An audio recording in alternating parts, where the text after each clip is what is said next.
Greetings, I am Herbert Erpaderp, and it's time for another First to Fight kit. This weird looking half-track, the name of which I'm not going to try and say other than C4P. I can say that, probably. Anyway, I can assume that the word that looks a bit like artillery has something to do with artillery and that this vehicle is intended for towing artillery, which might explain that odd small compartment on the rear. The back of the box is what I've come to expect from these kits. There's a basic painting guide, a brief description in Polish, German, and English, as well as a set of instructions. There are no other instructions included in the box, but there is a convenient image on the First to Fight website, which is great. The print on the box is legible, but it is pretty small and can be hard to see even for somebody with relatively good eyesight, so it's very helpful to have this image. You can zoom in on this image much better than you can with the box and your Mark I eyeballs. Not every First to Fight model has one of these images available, which is unfortunate, but this time we've got one, so I'll post a link in the description. Inside the box we find a surprisingly large number of sprues, considering the relatively low part count of this model. Not a complaint of course, it's just an observation. The sprues are moulded in a bluish green coloured plastic, and as best as I can tell are free from any defects or errors. There are of course mould lines as usual, but I wouldn't consider those a defect. They're a very consistent and not so welcome feature of plastic models. In this case, they're not too bad at all. They're not quite negligible, but you're not going to be spending too much time removing them. At this point I've built a few First to Fight kits and I think they're pretty good. Their quality seems to be consistent, and this is about what I would expect to see. The parts are nice and crisp looking, and some of them are quite fine. A lot finer than I would expect to see in a wargaming kit, which this is intended as, and that could be a problem with handling, but I don't really think it's that bad. On the other hand, there is some simplification of detail, because that is just part of scale models, in particular those intended for gaming. That said, I do think the detail is quite good. As I mentioned, the kit doesn't come with an instruction sheet, nor does it come with any decals, which is fine really, and I'm sure suitable decals could be found if you really wanted them. What is included, as with all the other First to Fight kits, is a magazine. This is in Polish, so unless you've got some sort of translation thing, you'll need to learn Polish to read it, but it's still cool, and there's some interesting pictures you can look at, including one showing the vehicle towing some artillery. There's also a painting guide that goes into a little bit more depth than the back of the box does. It's still kind of basic, but it could be helpful for some. Okay, that's what's in the box. Now, let's glue some bits of plastic together. Actually, before we go too far, I'd like to point out a mistake I made. I wasn't quite paying enough attention, and while removing the part from the sprue, accidentally clipped almost all the way through the part that's going to hold the front left wheel in place. I thought it was a piece of sprue. If you look at the sprue, you can see how this could be an easy mistake to make. After that it was still on the sprue, so I tried adding glue to hold the parts together before totally removing it, and that did sort of help. So you'll see that being an issue through the build. It's not an easy thing to hide, and I'm not going to pretend that I'm a perfect modeler anyway, but I figured I should point it out so that hopefully other people don't make the same mistake. Okay, so the first thing I did was to glue this drive axle thingy into place. It has a pin to guide it, but it does go on in a particular way. If you try to put it on backwards, you'll be able to tell quite easily, because the little support brackets won't line up with the frame. The seat comes next, and this is shaped such that you should be able to find the correct position quite easily. I add a little bit of extra glue to make sure it stays right there, and then we can move on to the steering wheel. This is a bit weird, and I think probably a minor defect. I didn't notice while looking at the sprue, but when I attach the part, it's quite apparent that the steering column isn't quite long enough, and it just won't go into place how the instructions show it. I did my best with it, but when I put the cab on, it was knocked out of place, and we'll see that later. For now, it's positioned as best I could. Next, I attach the tracks, which as you probably saw earlier, are single parts. I think they look quite good and they're very easy to install. There's just 2 bars onto which they mount, one of which is quite thin, and I'm about to make another mistake. Okay, so it's a bit out of frame, but I've clearly applied too much pressure and broken the forward axle bit. Fortunately, the rear axle is still there, and the part can still be added to the model without too much issue, but I really would have preferred this to have not happened. The lesson, if you're building one of these, is don't press too hard. Moving on, it's time to add the front wheels. The one on the right hand side goes into place really easily, the left not so much. This is a problem of my own making, so I can't really complain about it.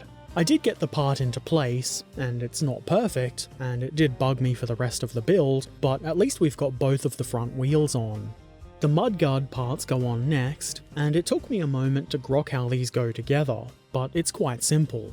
There's a tab on the top of them that links into the bottom of the cab area. A little pressure, not too much, and these are in place nice and easy.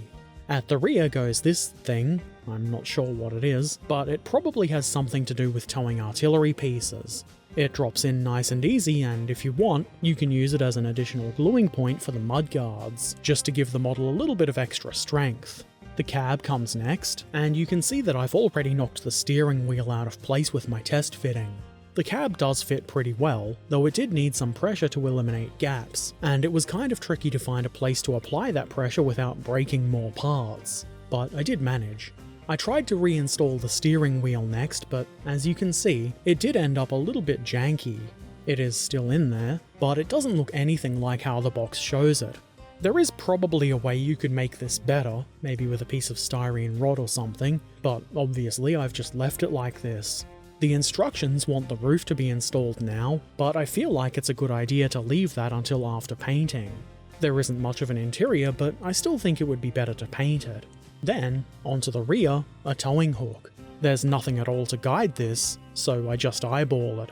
I think I probably got it close enough to where it needs to be. It seems odd that there wouldn't be a guide pin or some keying for this, but it's definitely not the biggest problem I've faced, not even in this kit. Next, I add a spare wheel here. It's got a little cradly bit to hold it in place nice and neat. Pretty simple to get this into place. Something slightly more fiddly was the headlamps. Not especially hard to attach, just a bit more tricky than the wheel. I found gluing one side and then positioning and gluing the other side to be a good way of doing this, though of course a couple of nudges to get the final position were needed. Now it's time to assemble that rear compartment. I assume this is for hauling the gun's crew, and maybe some of their gear. It's pretty simple to put this together. The edges of the parts have little notches in them, so they should link together pretty easily. There aren't really any lateral guides for the side parts, but they should line up flush with the rear end. That is the end without the tabs to hold the seat in place. The walls should protrude a little bit past the end of the floor part, and that's where the front wall will sit. It was a little bit tricky to get all of this lined up nice and straight, but as long as you're careful and not too rough with it, you should be fine. I did it without even breaking anything. The seat can go into place next, and this is just a flat piece of plastic with no texture. It won't be too visible though, so I don't think it's that big a problem. I glue that assembly into place on the back of the truck, and there's a couple of tiny little guide knobs to help with this. I found I had to apply a little bit of pressure, particularly on the right side, but other than that it goes into place very easily. The canvas cover comes next, and you have to eyeball the fit here because there isn't anything to guide it.